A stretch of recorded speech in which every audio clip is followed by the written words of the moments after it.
Now, let's take a 14-cell lithium module as an example. First, and the most important thing is to wear the insulating glove. Anode cable. Cathode cable. Connecting cable of B1 to B8.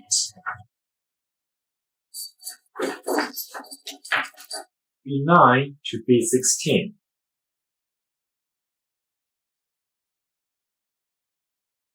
The internal resistance test cable. In the end, the AC power supply. Then we need to use a multimeter to test which pole is positive and which pole is negative. We need to spin the knob to the DC voltage position. It's here. This is an automatic multimeter, and if you have a traditional type, which needs you to choose the range manually, you can choose the higher one. For example, 500 volts DC. Now, let's use the probe to test the two poles. As we can see, it reads minus 43 volts DC. That means this one should be negative. And if we switch the probes, it should be positive. We all know that red represents positive pole and black represents negative. So this one is negative pole and that one is positive pole. Spin the knob to power it on. There are two types of lithium battery, the NCN and FFP, which is lithium iron phosphate. The one we have here is also LFP, so choose this one. We can actually check the individual voltage change when connecting the clamps in real time. Connect the anode cable with the positive pole. Connect the cathode cable with the negative pole. There are two cables. Now let's connect the B1 to B14 in this order. 1, 2, 3, 4.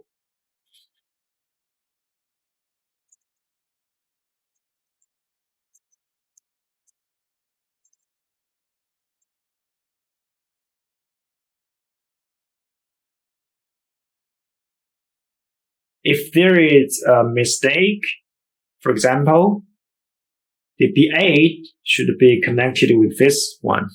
But if it's connected with this one, there will be an error prompt. The alarm rings. As we can see, there is a fault prompt, line sequence error. We cannot directly eliminate it by rectifying the order.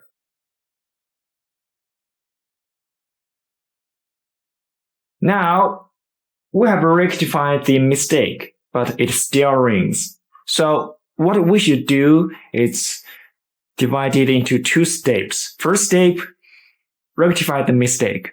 The second step, power off and power on.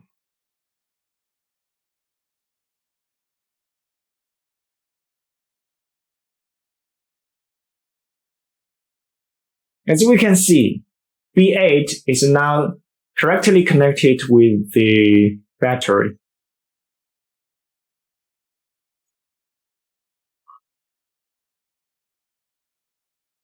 Now we have successfully connected all the 14 clamps with the battery. What can we do when there are a lot of battery modules, but with limited collecting wires? Here is an example. In the first set of collecting wires, there are 8 clamps, as we can see. So if we want to perform the equalization of the left 6 cells, we can actually start from where it ends, here.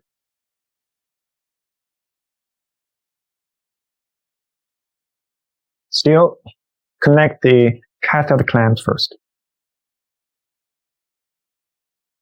Then connect the B1 to B6. The anode with the last cell, B1, B2, B3, B4, B5, B6. As we can see, there are two clamps on both the positive and negative pole of the battery. Now we can see clearly that the total battery voltage, the maximum cell voltage, and the minimum cell voltage, and the max voltage difference is 115 millivolts. Then we have all the configurable parameters on the right side. The first is the number of battery cells is 14 for this battery, and the default voltage is 3.5 volts. Then the charging current is 15 amps, and the targeted voltage difference is 5 millivolts. Then the EQI, over charging voltage, over discharging voltage, these are all default. No need to change it. The most important two parameters are the targeted equalization voltage and the targeted voltage difference. Usually you don't need to change anything. Now, let's get started.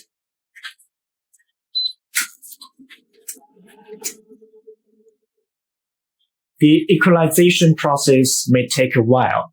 Please wait patiently. Now, let's test the internal resistance of the battery.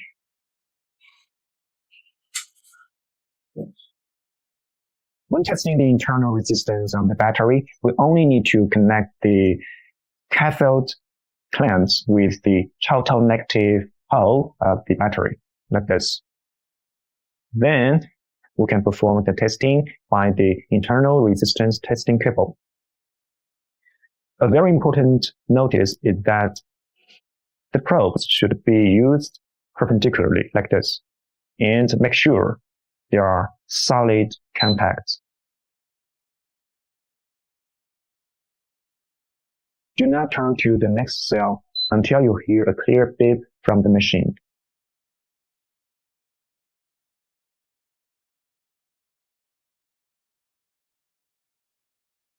It's completed.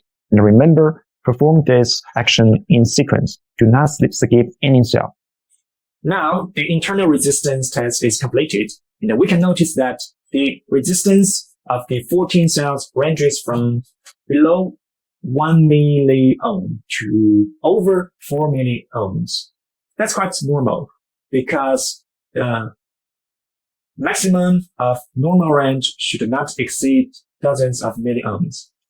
Sometimes the battery only fails when the internal resistance exceeds 200 milliohms. So it's very good